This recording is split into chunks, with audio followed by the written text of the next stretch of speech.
No, solamente para comentarles a nuestra gente que ya tenemos a Luis Alfonso Saltos ahora también estás en Seguro EP, ¿no? Estoy parte del directorio de Seguro EP. Parte del directorio, ¿no? ¿Verdad?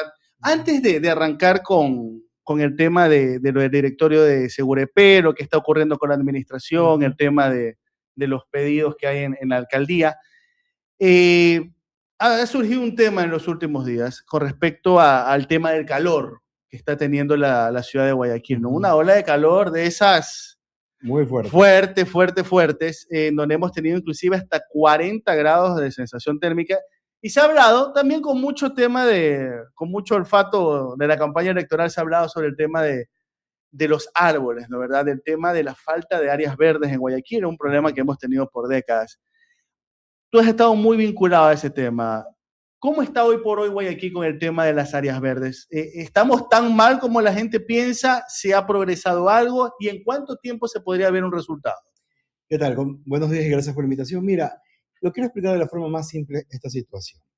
A ver, nosotros nunca desconocimos la necesidad de que Guayaquil aumente sus áreas verdes, su arbolado urbano. Eso es sencillo y eso es real. Siempre Guayaquil se heredó y hay una ciudad que por un modelo que vino hace varias décadas no priorizó una reforestación urbana en toda la ciudad. Y ahora incluso me parece hasta gracioso cómo actores de aquellas administraciones están defensores de los temas urbanos y del arbolado urbano, lo cual me parece hasta irrisorio en algunos casos, porque yo en su momento, hace casi una década, con otras personas a quien respeto y valoro mucho, fuimos los primeros en que nos pusimos a pelear por los árboles de la tarazana cuando los querían tumbar. Entonces, me parece algo cómico cómo ahora nacen nuevas voces de aquellos nichos que buscan realmente capitalizar a un nivel político un tema que en su momento no lo plantearon. Dejando eso aparte, igual, ya creo que me explico bien lo que quiero decir. No es que solamente hay que plantar árboles, entendamos eso. Ya, y te explico por qué. Uno de los problemas que se ha tenido para generar una reforestación urbana masiva ha sido qué pasa abajo de la tierra. Te lo pongo sencillo. ¿Tú te acuerdas hace algunos años cuando en la administración anterior se trabajó en Guayacanes? Varios meses, incluso años, la gente se peleaba que por qué no termina la obra, que la calle Guayacanes es un desastre, que los negocios cerraron. Sí. Ya, la verdadera milanesa de esa historia es porque cuando comenzaron a hacer la obra, no había una información base de qué pasaba abajo del asfalto, abajo de la tierra. Se encontraban tubos tras tubos tras tubos. ¿Qué es lo que te quiero decir? Nunca hubo una costumbre, que ahora sí la hay, de tener mapeado todo lo que está bajo tierra.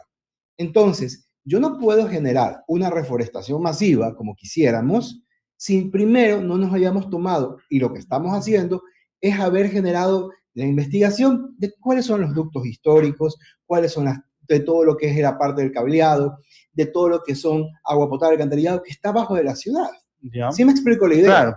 Entonces, sí, o sea, no podemos hacer cosas arriba sin saber qué hay abajo. Tal cual. ¿Por qué? Porque igual tú tienes efectos de raíces, tienes situaciones de que si tú cavas y, digamos, planto árboles, ¿quién quita que en unos 5 o 10 años las raíces crezcan y dañen todo y me dañen las tuberías? ¿Y de quién va a ser luego la culpa?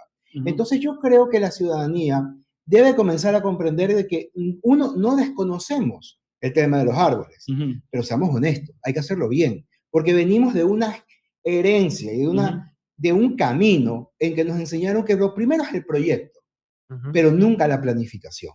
Y en ese sentido, hay algo que en verdad me parece muy cómico, porque la verdad es que ya comienzas tú a darte cuenta que, chuta loco, o sea, por Cristo, bueno, si te has dado cuenta que si la gente siguiera las redes municipales, simple, redes municipales, ni siquiera te digo los boletines de prensa, hubieran conocido que nos tomó a nosotros un año llegar a acuerdos con CAF para tener un estudio con fondos no reembolsables para el primer plan para el cambio climático de Guayaquil, en el que se están tomando las medidas de mitigación y adaptación, que lo estamos trabajando con un financiamiento de CAF, pero también lo trabajamos con una ONG como la WWF. O sea, estamos hablando cosas a otro nivel, en el que ahí sí estamos buscando las soluciones, no solamente como para decir, una solución básica, sembremos árboles, sino ya una solución para toda la ciudad. Pero, distinto, más allá de esa planificación que ya se la está buscando,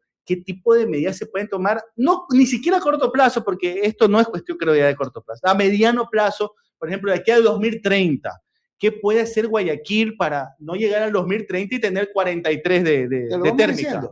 Por ejemplo, ya se comenzó con el proceso del cambio de palmeras por árboles. ¿En qué sectores específicamente, por ejemplo? La avenida que te va y que pasa por Estela Maris. Ahorita te ya, ok. Se cambiaron ya y así en otros lugares. Entonces, ¿qué comenzamos a hacer?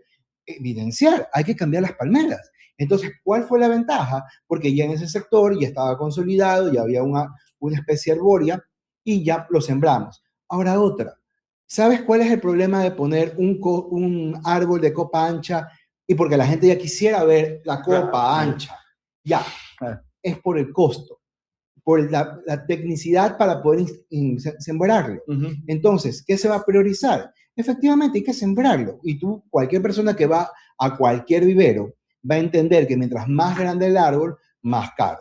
Imagínate si nos hacen pito en la Cercop por cualquier cosa. ¿Qué está ocurriendo? ¿Y qué está ocurriendo? Entonces, estamos supeditados a una batalla constante para poder hacer las cosas para Guayaquil. Y por otro lado, tenemos que surfear las situaciones que vivimos. Incluso el otro día escuché a un actor político que viene de esta línea anterior de Guayaquil, diciendo de que nos quedó grande la cancha. Por Cristo, ellos no tuvieron el gobierno que nosotros tenemos ahora para poder enfrentar a la ciudad. Ellos, aunque sea con el presidente de turno de aquella época, habían códigos y había respeto. Entonces, si ahora me están diciendo de que nosotros no tenemos la forma de manejar una ciudad con un caos político nacional, con todas las situaciones que se viven, con todas las carestías económicas, que nos han dado el dinero de las asignaciones por bonos, que tenemos una reforma al COTAD 70-30, que nos están quitando competencias que ahorita estaban en la Corte Constitucional todas las demandas, que tenemos una reforma a la LOTUX que está matando la planificación territorial de Guayaquil, que es... De destituir alcaldes, creo que esa era la ley, ¿no? Mira, es tan diabólica esa vaina, porque imagínate que ahora han creado que una categoría de sanciones muy graves. Ya. ¿Sabes cuál es la sanción? Aparte de lo que querían poner a la institución de la autoridad. El 3% del presupuesto municipal. ¿Como multa qué? Sanción, claro, la plata. El 3% de las asignaciones del gobierno central. Para el municipio de Guayaquil, para el de Quito, bordean los 100 millones. O sea, por una sanción tienes que pagarle 100 millones al gobierno. O sea, y estamos hablando de que se quiere priorizar la planificación, la obra pública. Entonces, se están creando las leyes y las normas de tal forma que simplemente queremos sacarle la sangre a los GATS. Hablo de los GATS a nivel nacional. Claro. ¿Ya? Entonces, y eso, mira, otra cosa que me parece muy, muy interesante poder hablar de esto, es muchas voces me están hablando, y con justa razón, y las entiendo y los apoyo, el tema de la expansión urbana. ¿Ya? Que sí, que las casas, las lápidas de cemento, lo entendemos. Hay muchos procesos que son históricos. ¿Qué te quiero decir con esto? Cuando se va a hacer un proyecto de urbanización, ya no es que se lo hace con el permiso y mañana lo construyen. Son procesos de años, porque hay que presentar anteproyecto, hay que presentar proyecto, y que tienen que presentar ingenierías. Entonces son cosas que vienen por décadas, exagero, pero por varios años.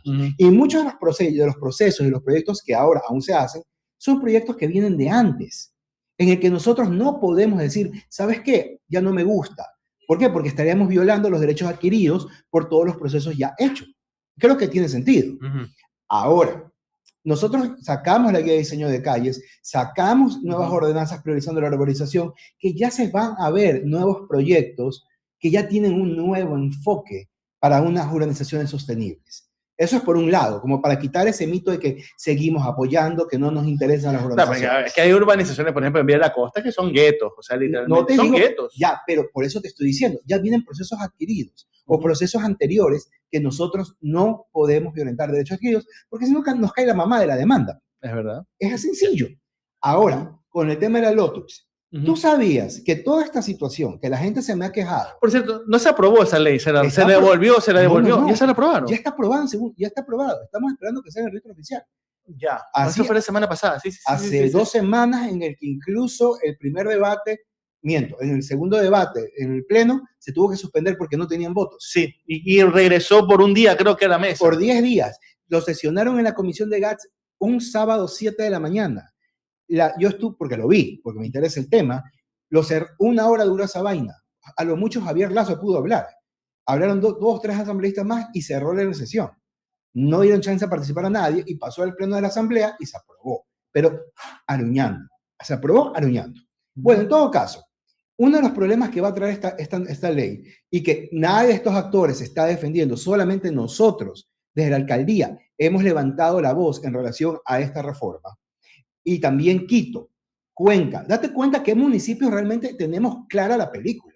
O sea, no es nada menor dar esa lectura, en donde parte de las cosas que la gente decía, no quiero organizaciones, que no se siga extendiendo la ciudad, ahora se va a extender peor. ¿Por qué? Porque se ha creado el mecanismo para que tú puedas, mejor dicho, un proyecto de interés estratégico nacional, se van a llamar ahora, que son las viviendas de interés social, en el que el presidente de la República, dice así el texto, de que la presidencia puede disponer sobre el territorio. Exacto. Dice, yo quiero que se haga aquí, se va a hacer aquí. Expropiese. Más o menos a nivel Dios. ¿Por qué? Pero el problema es en el que va a poder decir en zona rural, en donde quiera. Ojo con esto. O sea, las ciudades, si tú decías, hay que limitar el crecimiento, viva la alta densidad, los edificios, todo se fue al tacho.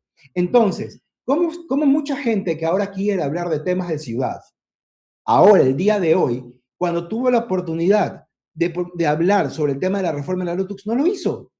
Entonces, ¿qué se defiende aquí? O sea, yo sé que hay temas urbanos que hay que atacar. Sabemos que hay temas urbanos que hay que defender y hay que trabajar, pero no nos podemos olvidar de lo macro. Entonces, ¿qué va a pasar el día de mañana? Cuando el gobierno te diga, yo quiero que aquí haya una organización, el municipio tiene 30 días, cualquier municipio del país, tiene 30 días para responder que se haga. Si tú y no le puedes pedir ningún papel más, no le puedes pedir nada, está en la ley escrito. Y déjame terminar con esto. Una vez que termine, lo construye, pero ojo, ¿quién le tiene que poner agua potable y llevar una tubería de agua potable hasta allá, 5 kilómetros afuera de la ciudad? ¿Quién hay que poner agua potable, alcantarillado, aguas lluvias, transporte? Exactamente. Carísimo. Y eso va a tener que salir de los municipios.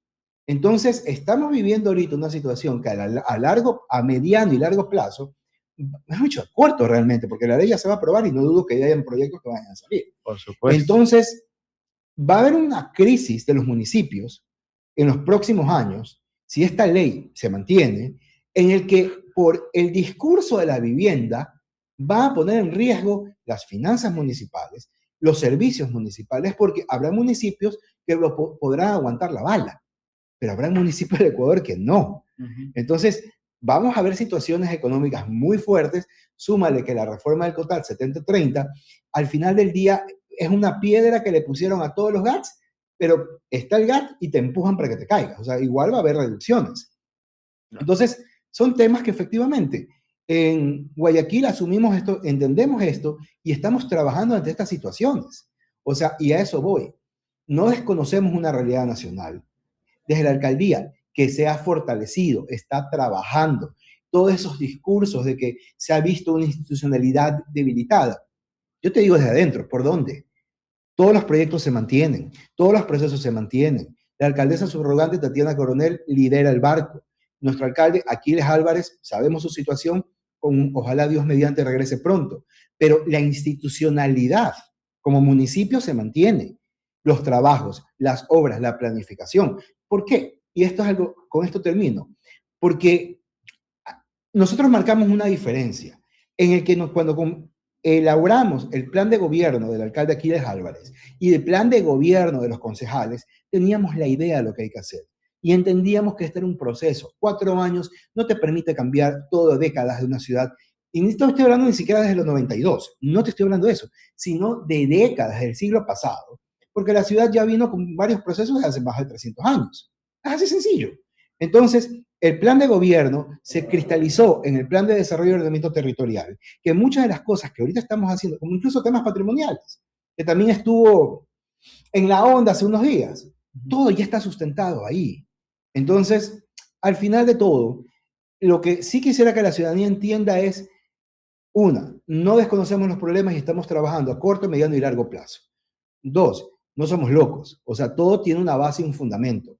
Tres, por primera vez en Guayaquil se está planificando. Y se planifica no para ahora, se planifica para los siguientes años y décadas. Un ejemplo muy claro, el alcalde, cuando bien lo mencionó, el soterramiento de cables de Urdesa. ¿Te imaginas qué hermoso será ver a Guayaquil para el 2029 sin cables? Y el mismo alcalde lo dijo. ¿Por qué? Porque entendemos que esto no es una administración, hay una visión de ciudad. Se arrancó por Urdesa, pero se va a expandir este proceso. Entonces, ya hablamos de una planificación. Y así en distintos temas. Digamos, cuando hablamos un poco, quiero retornar un poco al tema árboles. Cuando vemos los videos del recorte de hojas de los árboles, que ves un comentario que dice, no puede ser que estén liquidando este árbol. ¿Por qué se hace eso? A ver, veamos algunas ideas. Y vamos desde otra perspectiva. Uh-huh. Existen instituciones, y para que la ciudadanía entienda, competencias. Uh-huh. Hay competencias del gobierno central, competencias a los gobiernos locales de prefectura, municipios y juntas parroquiales. Entonces, por ejemplo, el caso, algo muy puntual, el caso de ayer, Miraflores, por ejemplo. Uh-huh. En Miraflores, efectivamente, lo que se señaló mediante un boletín, un comunicado, es el tema de el corte de la copa. ¿Por qué se hace ese mantenimiento? Porque tú tienes que hacer que la copa crezca de tal forma a partir del tallo. Uh-huh. Si tú tienes un tallo que está para acá y la copa está creciendo, puedes poner peligro que el tallo que se caiga, puedes hacer peligro que se endurezcan las ramas, X cosas, desde un nivel técnico. Entonces, algo fundamental, se habla de mantenimiento, se hace mantenimientos técnicos. Si hay una remoción de un árbol, como creo que hubo hace unos días, uh-huh, no me acuerdo todavía la dirección, esa remoción fue, ¿por qué? Porque hubo un análisis técnico de que el árbol estaba necroso y se le pide autorización en ese momento, porque aún existía, al Ministerio Rector de la materia, el Ministerio del Ambiente. uh-huh. Entonces, ojo, no es que uno va y quiere talar porque quiera talar. Si nosotros al momento de ingresar a la administración, lo primero que se hizo fue tratar de salvar los mayores árboles por la cochinilla. ¿O no se acuerdan ustedes claro, cómo nos dejaron? Tuvimos una crisis de eso. Exacto, claro. Que arrancó a partir de la pandemia. Sí. Y ahí no hubo un mantenimiento preventivo, como teníamos árboles de la misma familia, uh-huh, se expandió la cochinilla. Quiero darme gracias por darme... A ver, tú acabas de mencionar el tema de la participación del Ministerio de Ambiente, ¿no? ¿Verdad? En ese tema en específico. Quiero hacerte dos preguntas con respecto a temas de ministerios. Y en este caso creo que en los dos intervienes. Uno, ¿qué pasó con el tema del puente de los Ceibos? ¿Te acuerdas de cuando ya la prefectura de Guayas dio la orden? Bueno, ya se cumplieron las pruebas de cargo y de descargo, la alcaldía tiene la razón, siga con el proyecto. Me acuerdo tanto que el Ministerio de Ambiente juró y prometió venganza y dijo, van a ver que bueno, lo voy a denunciar y todo, y eso no va. ¿Pasó algo? No. ¿O se quedó ahí? La obra sigue. O sea, veamos algo. Ese tema, y una de las cosas que a mí se me dio personalmente, ya te lo digo como profesional, uh-huh, a mí me molesta cuando se utilizan temas urbanos y temas que históricamente se han defendido en la ciudad y se los comienza a politizar. Uh-huh. ¿Por qué? Porque siento muchas veces de que habrán ciertos actores que quieran aprovecharse de estos temas, que conozco por décadas a mucha gente que ha peleado en temas, uh-huh, ambientales, en temas, uh-huh, de movilidad, en X temas. Uh-huh. Entonces, ese tema lamentablemente cayó en un contexto político. El alcalde en su momento lo explicaba mucho mejor y más ampliamente, en donde hubieron las acciones de protección, hubieron las demandas correspondientes y todo en el debido proceso. Okay. Ya, en ese tema.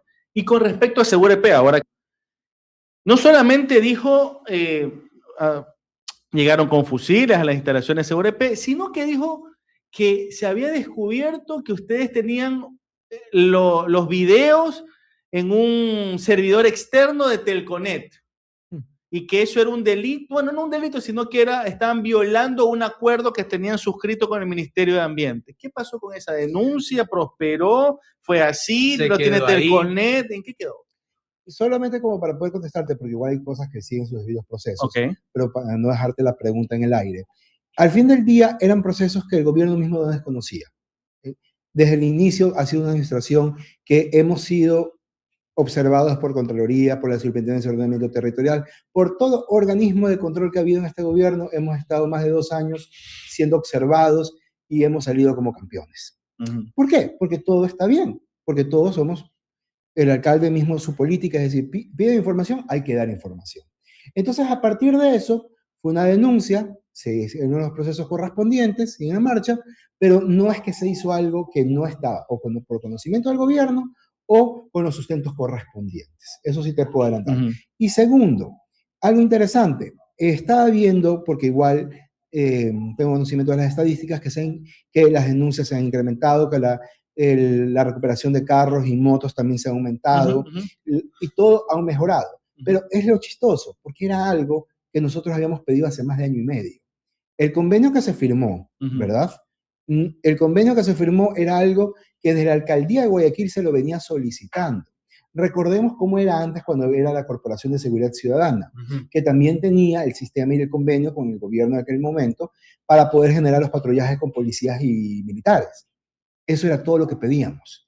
¿Por qué? Porque con las EAS, y siempre fue la idea de las estaciones de acción segura, las EAS, que tenemos 12 y se pretenden seguir incrementando, lo que se buscaba era generar núcleos de monitoreo en ciertos sectores de Guayaquil, que es realmente lo que es. Por eso es que cuando la gente pase por las EAS va a ver que tiene cámaras.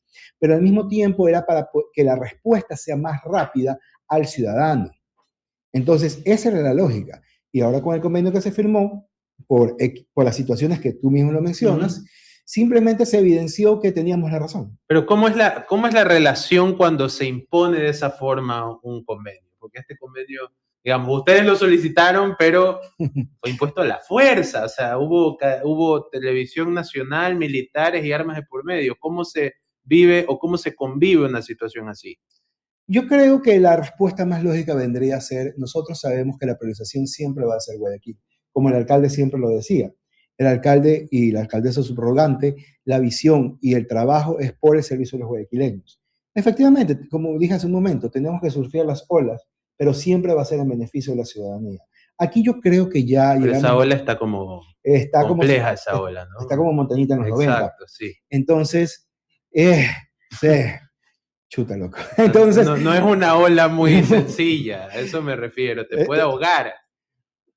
Te puede, pero no nos ha ahogado. Y creo que eso es lo que yo quisiera darle a la ciudadanía como mensaje. Siempre han querido mostrar en estos meses, en este par de meses, de que el municipio se ha debilitado, vivimos corriendo como un meme, así todos corriendo. Nada que ver. El equipo se ha reorganizado en ciertas circunstancias, se ha fortalecido, porque nos tenemos que adaptar a los tiempos. Y yo creo que esa es una de las cosas que hemos aprendido del alcalde y también ahora con la alcaldesa subrogante. Somos resilientes. Nos adaptamos en beneficio de la ciudad. Tenemos cierto desprecio por esa palabra resiliencia. Porque hay gente que la confunde con rendición y doblar rodillas. No, porque aparte se ha usado mucho la resiliencia, ¿no? Cada crisis del Lazo para acá he escuchado la palabra resiliente creo que una vez por mes. Entonces, o sea, resiliente vendría ya me tiene cansado el hombro de ponerlo. Hay que poner el hombro y ya lo tengo dislocado.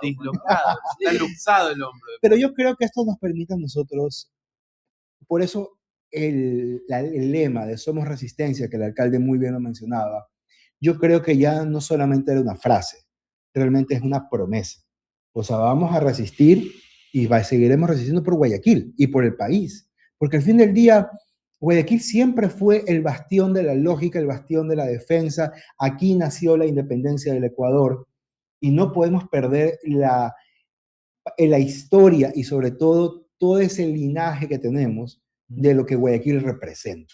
Y ahora, más que nunca, lo vivimos una vez. Ahora, Luis Alfonso, como para ir cerrando la conversación, ¿qué va a pasar ahora con todos estos pedidos que hay para la remoción del alcalde? Que esto igual tiene que llegar al Consejo Cantonal, esto a la larga termina siendo votos.